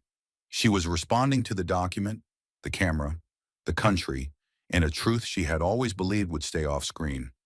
What she hadn't realized was that the system built to elevate her had, in this moment, become her stage for collapse. And all Jasmine had done was tell the truth, out loud, with evidence, and without fear. Pam's denial didn't land the way she'd hoped. It didn't erase the paper on the table, and it didn't reverse the words she had already whispered into a live mic. The room hadn't moved, and neither had Jasmine. There was a stillness to her, a patience so controlled it was almost unnerving. She didn't gloat. She didn't seize the moment with theatrics. Instead, Jasmine remained centered, her hands calm over the folder, her eyes steady as if tracking something deeper than the room itself. When she spoke, it wasn't with urgency. It was with clarity, the kind that builds slowly but lands with absolute finality. The email, she said, her voice measured and direct, was sent from the internal server of the organization you currently advise. There was no accusation in her tone, only the cold precision of fact. The IP address is verified, traceable, and matches your organization's secure correspondence domain. She waited half a beat, letting the air settle into the silence before continuing. And I have the Zoom meeting recording from the day the approval was logged. Her gaze didn't shift. Her posture didn't change. If required, I can make that public. It was the kind of truth that didn't require volume. It just existed, solid, documented, and undeniable. And in that moment, Jasmine was no longer defending herself. She was defining the record. Pam's response came not from strategy, but from instinct. Her face, once composed and commanding, flushed with the color of exposed vulnerability. Her voice rose in a burst of disbelief and panic, the exact emotional spike she had hoped to bait from Jasmine minutes earlier. "That's not true," she snapped, loud enough to jar the host, who instinctively blinked but didn't interrupt. "That document could have been fabricated. Anyone can spoof metadata these days." Her words came too fast, one tumbling into the next, like she was trying to outrun the facts gathering behind her. She gestured toward the paper without touching it, afraid to draw attention and unable to look away. Her voice, once smooth and curated, now cracked under its own weight. But the most damning part wasn't her unraveling. It was the silence that followed. No one on set moved. No one offered her an off-ramp. The control room didn't intervene. The cameras didn't cut away. The earpieces stayed quiet. The usual mechanisms that quietly shielded figures like her, the producers, the transitions, the editorial buffers, simply didn't activate. It was as if the system had paused itself, not to punish her, but to finally listen to what it had ignored for so long. And Jasmine, still unmoved, didn't press. She didn't need to. She had already shifted the weight of the room without force. What remained now was gravity, and gravity never hurries, but it never lets go. The silence after Pam's unraveling didn't just linger, it deepened. Not like dead air, not like technical failure, but like something far more human. The kind of silence that arrives when a curtain is ripped away and everyone realizes they've been watching a performance, not a conversation. Jasmine didn't need to press further. She had laid her case bare without raising her voice, and the consequences were now unfolding in real time. Not with shouting, not with scandal, but with a room full of people suddenly unsure of their roles. And the host, once the confident guide between segments and voices, now found himself staring not at the cue cards in front of him, but at the single sheet of paper that still lay in the center of the table like a lit fuse. He didn't speak. His mouth opened slightly, then closed. The teleprompter continued to scroll, offering the next scripted transition, something about economic policy, but he didn't read it. Couldn't. His eyes remained locked on the document, his hands folded tighter in front of him. For years, he had directed conversations like these with the polish of neutrality. But there was no neutral left in the room now, not after what had been exposed, not after what had been said and proven. He looked toward the control booth, expecting a voice in his ear to tell him what to do. None came. Behind the cameras, the entire crew had stopped moving. The sound tech's fingers hovered above the faders. The lighting operator froze mid-adjustment. Even the floor manager, usually a blur of hand signals and whispered cues, stood completely still. The red live light on the central camera remained on, steady, watching everything. The studio had gone from a controlled environment to something closer to a courtroom. And Jasmine Crockett was the only person in the room who hadn't flinched. She hadn't moved from her seat. She hadn't raised her voice. And yet somehow she was the only one holding the room upright. She glanced at the host, not with challenge, but with calm recognition. Then she spoke. "I didn't come here to win," she said softly, each word weighed and carved. "I came to point out that some wounds are staged, and some knives come from behind the curtain." The line didn't need explanation. It sliced through the room with surgical precision because everyone in that space, every assistant, every intern, every executive watching from a monitor in a different building, knew exactly what she meant. They had seen the wounds. They had helped dress them. Some had even helped deliver the knives. They had done so in silence, in the name of television, of control, of balance.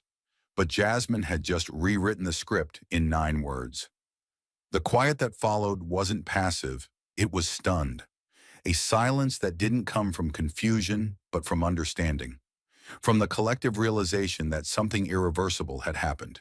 That the room no longer belonged to the producers or the structure or the star guest who had arrived with scripted certainty. It now belonged to the woman who had sat still, listened, and then told the truth while everyone else tried to spin the scene around her. No one interrupted her, not because they were told not to, but because no one dared. The host finally leaned back, his mouth slightly parted again, but he still didn't speak. The screen in front of him now flashed a countdown to break, urging him to pivot, but it was like trying to cut away from a fire burning in real time. And Jasmine, still composed, let the silence settle again, not to fill it, but to let it speak. Because in this room, the absence of noise wasn't a gap. It was a statement. One no camera could ignore, no editor could clean up, and no microphone could soften. The truth had already landed, and no one in that studio would ever forget the sound of it. And while the cameras stayed fixed and the air in the studio refused to move, somewhere behind the glass of the control booth, another decision had already been made. Quietly, deliberately, and by someone no one expected. Nathan Boyd, the lead audio technician, sat 3 feet from the waveform monitors, hands clasped under the desk, his face unreadable beneath the studio headset. He wasn't just watching the signal, he was tracking the truth inside it. He had heard Pam's whisper the moment it escaped her lips. He saw the spike in Channel 1 before anyone else had even realized it meant something. In a normal show, in a typical production, that kind of whisper would be flagged, filtered, or pulled from the feed, scrubbed before it ever reached the air. Nathan had done it 100 times before. He knew the workflow, knew the protocols, but today, he didn't move. He didn't lower her gain, didn't kill the channel, didn't adjust the sensitivity that he knew, without a doubt, was too hot. Because in that moment, Nathan didn't hear a technical issue. He heard a truth that had spent too many years being edited out of the final cut. He let it play. He watched the red lights blink live across the panel, transmitting the exact tone, pitch, and wording of a line not meant for public ears. He watched it pass through the board, up to the satellite, into living rooms and laptops across the country. And he said nothing. Not to the producer sitting 6 feet away, not to the director monitoring the countdown clock, not even to himself, because he knew what it meant. He knew this wasn't just a technical feed, it was evidence. The kind you don't get twice. When the segment ended and the studio lights finally dimmed, no one spoke to Nathan. No one asked why he hadn't scrubbed the whisper, why he hadn't muted the moment, why he hadn't done what he'd been trained to do. Maybe no one dared. Maybe deep down, they already knew the answer. But Nathan didn't wait for permission. He removed his headset, reached for the raw multi-track file, and exported it. Clean, uncompressed, untouched. He didn't label it with a date or a show number. He didn't log it into the archive system. Instead, he named it one word, unfiltered. Then, with a level of certainty that surprised even him, Nathan attached the file to a secure message and sent it to Jasmine Crockett's office. No signature, no message, just a subject line that read, "What they didn't cut." It wasn't a rebellion. It wasn't sabotage. It was something more dangerous in a world built on image. It was truth, preserved, not for the ratings, not for the edit, but for the record. Back in the booth, the silence was heavy. A few of the junior engineers exchanged glances, realizing what had happened. None of them spoke, not because they were afraid, but because, for the first time in their careers, they had let it happen. They had watched the truth unfold and didn't reach for the mute button. No one had to tell them not to. It was unspoken. A collective decision made in stillness. Let this one breathe. Let this one be heard. And for the first time, maybe the only time, in that studio's history, the truth didn't get trimmed. It didn't get softened. It didn't get rearranged to fit a cleaner arc. It came through the wire exactly as it was. Raw, ugly, unplanned, and necessary. And someone, somewhere, finally chose to leave the mic on. And while the studio lights cooled and silence hung like a verdict, the ripple effect had already begun. Far beyond the cameras, beyond the booth, beyond the broadcast itself. Within 24 hours of the episode airing, Pam Bondi's media presence collapsed like a stage set struck too soon. The morning after the show, her publicist issued a brief statement citing unforeseen scheduling conflicts, canceling all press appearances for the week, including 2 major national interviews and a closed-door strategy panel she was scheduled to headline. But no one believed it. The networks weren't pulling her. They were waiting to see if she'd even dare to show up. Behind closed doors, phones rang with frantic damage control, but the narrative had already slipped from their grip. Screenshots of the document with her name at the bottom circulated through encrypted press channels. Producers whispered across networks. Editors in rival newsrooms smelled blood. The narrative had flipped overnight, not because someone exposed a lie, but because she confirmed it herself with a whisper she never thought anyone would hear. The organization she advised, a high-profile media political consulting group with deep ties to capital circles, found itself dragged into a storm it could no longer spin. Inboxes were flooded with requests for clarification. Investigative journalists unearthed archived segments, comparing them to the phrasing and tactics outlined in the leaked memo. The pattern was undeniable and devastating. What once looked like talking points now resembled surgical strikes against political voices that didn't fit the narrative mold. Senators began asking questions. Think tanks pulled sponsorships. A congressional aide leaked a report showing that the firm had quietly trained at least 4 major cable networks on emotional disruption handling for guests labeled as racially charged risk factors. The pressure broke within 72 hours. A formal inquiry was announced, quietly then urgently. A bipartisan coalition demanded full transparency on the firm's internal communication strategies, staff memos, and guest classification protocols. The group's board scrambled to distance themselves from Pam, issuing a tepid statement that they were reviewing her involvement. But it was too late. Her name was on the document. Her voice was in the broadcast. And the silence from her end now screamed guilt louder than any denial ever could. Pam herself went underground. No press, no tweets, no damage control tour. The woman who once thrived in front of the camera was now avoiding even the hallway glare of a staffer's phone screen. Inside her inner circle, allies peeled away one by one, consultants refusing calls, attorneys tightening language, former colleagues issuing carefully worded statements like stepping stones away from a sinking island. And still, the audio circulated. Still, the folder screenshot pulsed across screens. Still, her absence echoed louder than any excuse. Because in this story, silence was no longer a tool of control. It had become her indictment. And while Pam's silence deepened into retreat, and her organization scrambled to survive the aftershock, the larger reckoning had already been set in motion. This time, aimed at the very system that allowed the performance to happen in the first place. Within 72 hours of the broadcast, what had begun as a PR crisis exploded into a full-scale institutional inquiry. The leaked document bearing Pam Bondi's name was no longer a media scandal, it was federal evidence. Civil rights committees, watchdog groups, and media ethics boards launched simultaneous investigations into whether racial bias had been formally codified into broadcast strategy. The phrase emotional volatility manipulation appeared in 4 internal memos retrieved from 3 separate firms, all of whom had at one point consulted with national networks. And at the center of the firestorm sat the term segment-based profiling. It had been dismissed for years as unprovable, intangible. But Jasmine hadn't just proved it existed.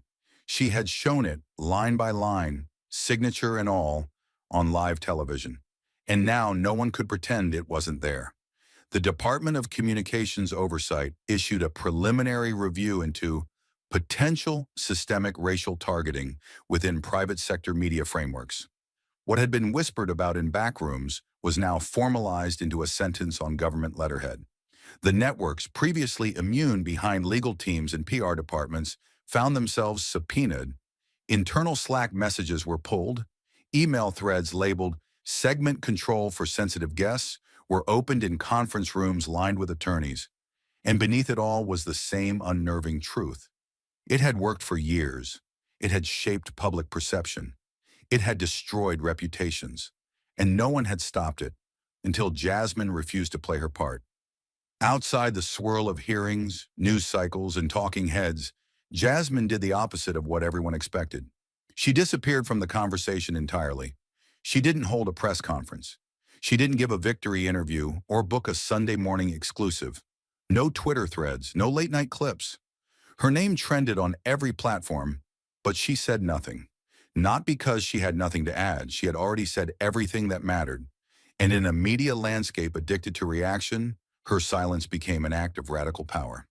She gave the country space to confront what it had just witnessed, without distraction, without narrative control, without spin. She wasn't interested in winning the internet. She was interested in holding up the mirror and then walking away to let others decide whether or not to look.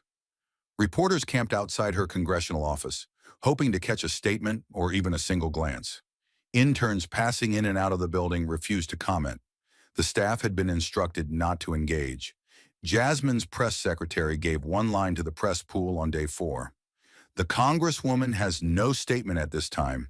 She believes the footage speaks for itself. And it did. Again and again. Clips of the moment Pam's voice cracked. The second the document hit the table. The look on Jasmine's face when she said, "Some wounds are staged." They were looped, dissected, rebroadcast across every network that once thought they controlled the message. And still, Jasmine remained silent. Her office door in D.C. was made of reinforced glass, thick enough to mute sound, but transparent enough to reveal movement inside. Most days, the blinds were drawn.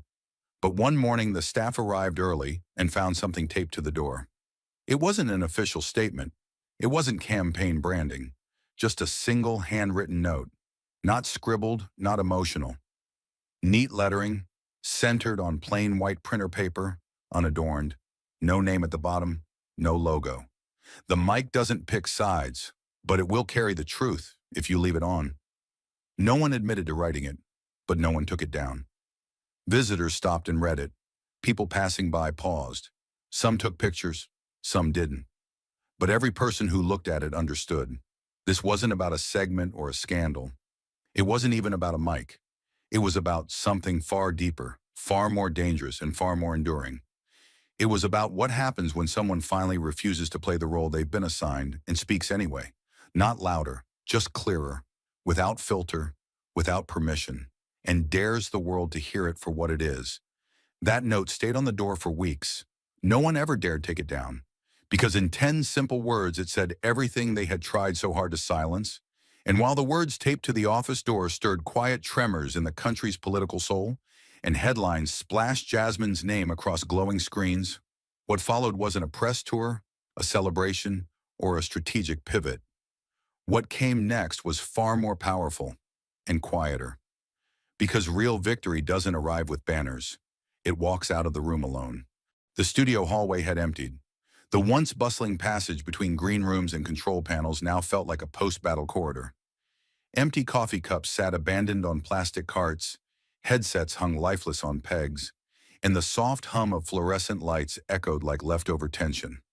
Jasmine walked slowly, with that same measured grace she had held all morning. No aides flanked her, no PR agent whispered in her ear. The folder in her hand, blue, bent at the edges, ink slightly faded from the heat of the studio lights, was no longer a prop. It was a blade that had already cut through the script. Behind her, the red live sign had gone dark, but the moment it illuminated had already carved its mark across a nation. A few feet from the exit, near the metal detectors and the last checkpoint of controlled silence, a movement, small, hesitant, caught Jasmine's attention. It wasn't a reporter. It wasn't a staffer. It was a child. She couldn't have been older than 11. Thin frame, oversized hoodie hanging over worn jeans, and a look in her eyes that was far too grown for her age. Her sneakers were scuffed white canvas, one untied. Her hair was pulled into a taut ponytail, but wisps had escaped and framed her round face like static. Her body language shifted nervously. She stood straight but clutched the hem of her shirt with both hands. The mother behind her gave a small nod of encouragement, but didn't step forward. She knew the moment wasn't hers. Jasmine slowed her pace, eyebrows raised slightly, not out of surprise but curiosity. The girl stepped into the narrow light beam pouring through the side door, revealing the words printed across her shirt in fading silver ink. Speak softly. Hold truth. The lettering shimmered faintly under the emergency lights, not flashy but resilient, like something that had been washed 100 times and still refused to fade. Can I take a picture with you? The girl asked, her voice trembling slightly. She held up a phone, but not with the shameless urgency of viral moments. She held it gently, almost reverently, like asking to take a photo with someone who hadn't just survived a war, but had won one. Jasmine stopped completely, her posture relaxing, not in dismissal, but in recognition. There was no press waiting to snap a shot, no official camera crew trailing, no staged optics. Just this girl, this question, and a moment that refused to be anything but real. Jasmine crouched slowly, resting her weight on the balls of her feet until she was eye level. "What's your name?" she asked softly. "Imani," the girl replied. "That's a strong name," Jasmine said, smiling. "You know what it means?" The girl nodded. "Faith." Jasmine smiled again, but this time there was something in her expression, something older than her years, something forged, not learned. "Of course it does," she whispered. The photo didn't take long. One shot. Jasmine's hand rested gently on Imani's shoulder. No wide smiles, no polished poses. Just two people. One holding the future, the other having just exposed the weight of the past. After the shutter click, Imani hesitated, eyes searching Jasmine's face. Jasmine knew that look. It wasn't awe. It was understanding. A silent kind of solidarity that didn't require explanation. That knowing silence between people who've watched systems move against them, but who chose, somehow, to still walk forward. "It's not the loudest voice that gets heard," Jasmine said, her voice quiet but anchoring. "It's the one that carries truth and knows when to speak it." Imani didn't speak. She just nodded, slowly, with purpose, and then stepped back into her mother's side, who placed a hand gently on her daughter's back. Jasmine stood upright. No rush, no flare. Her body moved like a page being turned, calm, controlled, unafraid of the next line. She looked down at the corridor one last time. The monitors still ran footage from the hearing. Her own face, frozen mid-sentence, played on loop with automated captions. But Jasmine didn't look, not once, because this wasn't about watching herself speak. It was about what happened after she did. Her shoes tapped lightly against the floor as she crossed the threshold. The glass doors whispered open. The cold morning air of the city bit at her face. Reporters across the street stirred, their cameras rising. But Jasmine didn't pause. She didn't wave. She didn't smile for the lens. She kept walking, head held high, spine straight, the blue folder still tucked under her arm, not as a shield but as a record. She didn't look back, because the fight wasn't about volume. It was about precision. And the truth, when spoken clearly, when left unedited, when held long enough in the light, doesn't need to shout. It just needs to land once. And it had. And as Jasmine disappeared beyond the glare of the studio glass, with the blue folder tucked tight beneath her arm, and the final echo of truth still vibrating through the city's pulse, one question began to rise. Not from the mouths of commentators, but from within the hearts of those who had watched it all unfold. What are we supposed to do now, when silence has finally spoken? What Jasmine taught that day wasn't just about a corrupt strategy or a moment caught on mic. It was about something far more dangerous and far more enduring. She exposed how easily systems of power bend the air itself, how institutions manipulate perception not with lies, but with calculated choreography. She showed how even the most composed voices can be sliced by interruption, boxed into narrative cages, or drowned out not by argument, but by design. She revealed a war not fought with fists or ballots, but with lighting cues, camera angles, and the subtle architecture of who gets to finish a sentence. And she did it not by shouting above it, but by refusing to play by its rules. That was the most radical act, restraint. She didn't try to outshout the machine. She let the machine indict itself. The human lesson here is brutal in its clarity. Oppression no longer wears chains. It wears earpieces. It doesn't yell anymore. It mutes. And the battlefield isn't always the street. It's the green room, the teleprompter, the post-production suite. What Jasmine faced wasn't a single enemy. It was a legacy, a structure of distortion designed to sanitize power and weaponize the appearance of professionalism against those it deems too different, too disruptive, too dangerous. The plan wasn't to silence her overtly. The plan was to frame her, to bait her into emotion, then broadcast that emotion as instability. And yet, she stood still. She didn't take the bait. She held the silence like a scalpel. And when she spoke, it wasn't reaction. It was revelation. She didn't dismantle the system by exposing its ugliest side. She dismantled it by revealing its most familiar one. The kind of control people have come to accept as normal. Polite censorship, strategic framing, manufactured instability. She forced us to question how many voices we've dismissed because they didn't come in the right tone, or how many truths we've missed because we were watching a well-edited version of a messy reality. She didn't just fight a lie. She forced the lie to admit itself, on air, under lights, with receipts. That is what makes her victory irreversible, and that victory didn't come without cost. The pain Jasmine had to carry was not just that of being silenced, but of knowing it was by design, knowing that entire teams had been trained to provoke her, knowing that her composure was weaponized against her when she didn't react, and her emotion would have been used to destroy her if she had. The double bind wasn't just theoretical, it was built into the equipment. The AI cameras were programmed to follow the louder voice. The sound mixer prioritized constant speech. The script gave her fewer words. Every inch of that studio was built to box her in.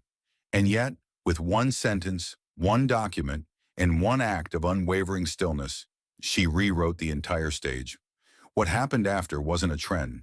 It was a shift. Parents played the clip for their daughters, not just to show what courage looked like, but to teach how dignity operates in a world wired to erase it. Educators used the segment to discuss power, media, and racial optics. Political strategists whispered about the Crockett effect, how a single, calm rebuttal could bring down an entire infrastructure of spin. And somewhere in a small production office, a junior staffer left a message on Jasmine's website. It was unsigned, just 3 words typed at 3:14 a.m. Thank you, finally. That's the legacy Jasmine built, not on outrage but on precision. Not through aggression, but by refusing to bow to the narrative written for her. She didn't perform strength, she embodied it. And in doing so, she taught us something we rarely hear in the middle of chaos. That sometimes the most revolutionary thing a person can do is to not flinch when the world tells them to. So what is the lesson? The lesson is that justice doesn't always enter with fists raised or slogans screamed. Sometimes it arrives holding a folder. Sometimes it walks into a trap with full awareness and leaves it standing in rubble. Sometimes it sounds like nothing at all until someone plays back the tape and hears everything that was meant to be muted. Jasmine didn't speak just for herself that day. She spoke for every woman who was told her tone was too much, for every activist told to calm down, for every voice that was edited out of a broadcast, cut from a panel, or reshaped in post. She showed the world that clarity is resistance, that restraint is defiance, that a whisper spoken with proof can be louder than a shout soaked in spin, and that once the truth has gone live, no amount of damage control can make the world unhear it, because the mic doesn't pick sides, but it does every now and then pick up history. And as Jasmine's words settled into the bloodstream of a nation hungry for something real, the story no longer belonged to the headlines. It belonged to the people who watched it unfold and felt something shift. The illusion that truth was powerless had been shattered. The myth that integrity could never survive in the halls of power had been challenged and proven wrong by a woman who stood her ground with receipts, resilience, and reason. But Jasmine's fight didn't end when the cameras turned off. It didn't end when Green was referred to the ethics committee. It didn't end when her critics fell silent and her doubters retweeted her words. Because this story, this reckoning, was never about just one woman or one hearing. It was about every lie that's been left unchallenged, every voice that's been talked over, and every person who's been told they don't belong at the table unless they play by someone else's rules. Now, the question isn't whether Jasmine won. It's what we do with the victory she paid for. This is where we come in. This is where the silence breaks. Not with noise, but with action. Because if you watched her stand alone in that chamber and felt something inside you say, finally, then you already know. This isn't just her battle, it's yours. If you've ever been told to calm down, to stay in your place, to wait your turn while injustice steamrolled forward, you've already been in that hearing room, even if you weren't there physically. If you've seen truth twisted into performance, facts buried beneath flag-wrapped slogans, and power used not to serve but to silence, then Jasmine didn't just represent you. She cleared the path for you. So what now? Now we stop letting narratives go unchallenged. We stop scrolling past misinformation as if it's harmless. We stop treating politics like sport and start treating it like what it is, a fight over who gets to live in truth and who is forced to survive under lies. We speak up, not just when it's safe, but especially when it's uncomfortable. We dig deeper, not just into headlines, but into source documents, into records, into the uncomfortable spaces where truth hides behind legal jargon and procedural fog. We protect the Jasmine Crocketts in our communities, those who speak the truth long before the world is ready to hear it. We elect them. We support them when they're smeared. We amplify their voices when the algorithm tries to drown them. And when they stand alone, we don't just clap, we stand with them. Because change isn't forged in applause, it's forged in alignment. And if you're not someone in a position of influence, understand this. Your voice still matters, more than you know.